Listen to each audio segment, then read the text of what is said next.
सिटामोल भनेर भन्ने बित्तिकै तपाईँहरूलाई ज्वरो आएको छ भने अलि असजिलो भएको छ भने खाने चिज हो नि त। असजिलोलाई चाहिँ सजिलो चाहिँ बनाउँछ सिटामोलले।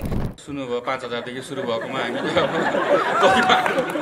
हैन। तर अब अहिले हेर्दाखेरि त मलाई धेरै एकदम धेरै नै ल्याएर स्कुल जस्तो पनि फिल भयो। मैले खुलाइदिएँ त्योसँग केही सम्बन्ध छैन, धेरै परछ।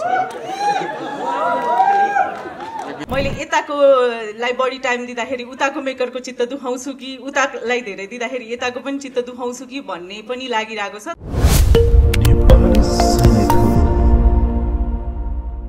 5000 बाट स्टार्ट भएको भन्ने कुरा आयो हैन। अनि हाम्रो बाबुल सरले नि मैले एडभान्स नलि काम गरे भन्नुभयो। बेनिसाजी र सौगातजीले चाहिँ पारिश्रमिकमा कतिको कम्प्रोमाइज गर्न पर्यो यो फिल्मको लागि? त्यो पक्कै पनि परिहाल्यो नि। तपाईँले सुन्नुभयो 5000 देखि सुरु भएकोमा हामी हैन। त्यो त अब सामान्य हो। यो कुरामा त तपाईँले अब त्यो भन्नै परेन नि। उहाँले कहाँबाट ल्याएर दिनुहुन्छ र उहाँसँग के पो थियो। अब यो फिल्मले कमाएपछि चाहिँ उहाँहरूले दिनुहुन्छ भन्ने कुरा उहाँहरूले मलाई भन्नुभएको छ होइन। अलिअलि लेनदेन त त्यो भइ नै हाल्छ। तर पनि फिल्मले राम्रो गर्छ भन्ने चाहिँ मलाई विश्वास छ। यसका गीतहरू सबै राम्रो छन्, यो मात्रै होइन जस्तो लाग्छ मलाई। तपाईँले पछि थाहा हुनेछ जस्तो लाग्छ। अब अहिले त के भन्नु र, कति पर्सेन्ट लिन बाँकी छ त तपाईले? हजुर हजुर, कति पर्सेन्ट लिन बाँकी छ? छैन, मेरो केही पर्सेन्ट बाँकी छैन। अब फिल्मले कमाएपछि त अब कति हो त्यो त उहाँहरूले थाहा।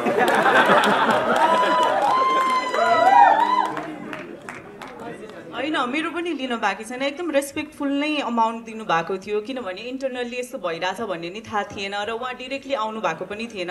मलाई चाहिँ प्रदीप दाईले नै साइन गराउनु भएको थियो। त्यो भएर 5-6 वर्ष अगाडि गराउँदाखेरि एउटा सानो टोकन मनी मात्रै दिनुभयो। अभियसली त्यो थोरै नै थियो तिनलाई त। तर अब अहिले हेर्दाखेरि त मलाई धेरै नै ल्याएर स्कुल जस्तो पनि फिल भयो। सो रेस्पेक्टफुल नै थियो त्यो अमाउन्ट। बेनिसाजी, त्यो तपाईको जुत्तामा ध्यान गएको थियो के अघि? ए हजुर, त्यस विषयमा केही भन्नुस् न।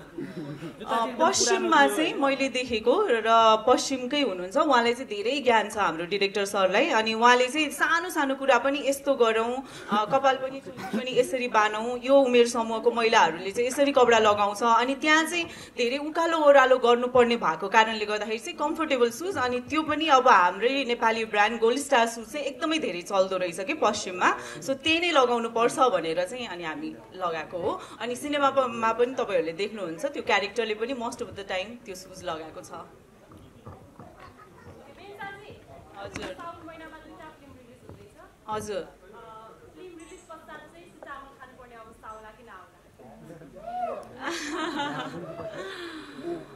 सिटामोल भनेर भन्ने बित्तिकै तपाईँहरूलाई ज्वरो आएको छ भने अलि असजिलो भएको छ भने खाने चिज हो नि त। असजिलोलाई चाहिँ सजिलो चाहिँ बनाउँछ सिटामोलले।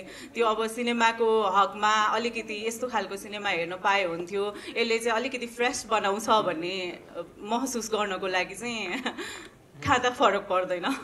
अब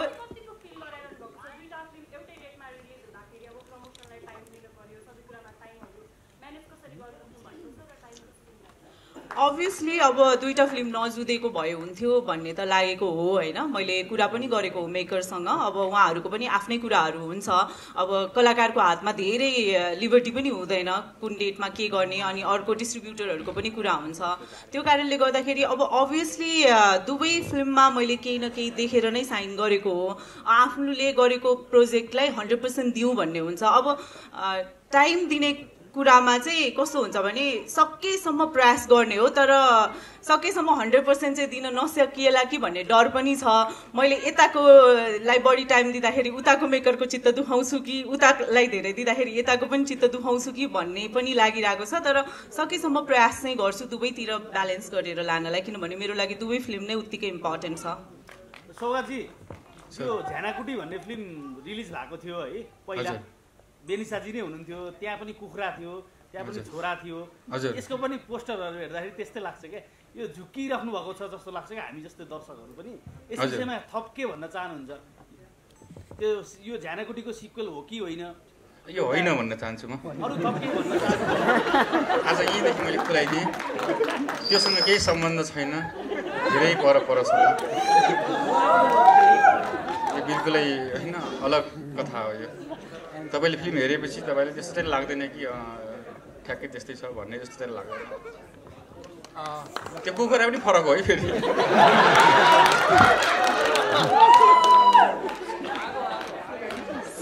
क्वेसन आयो, लास्ट क्वेसन। हजुर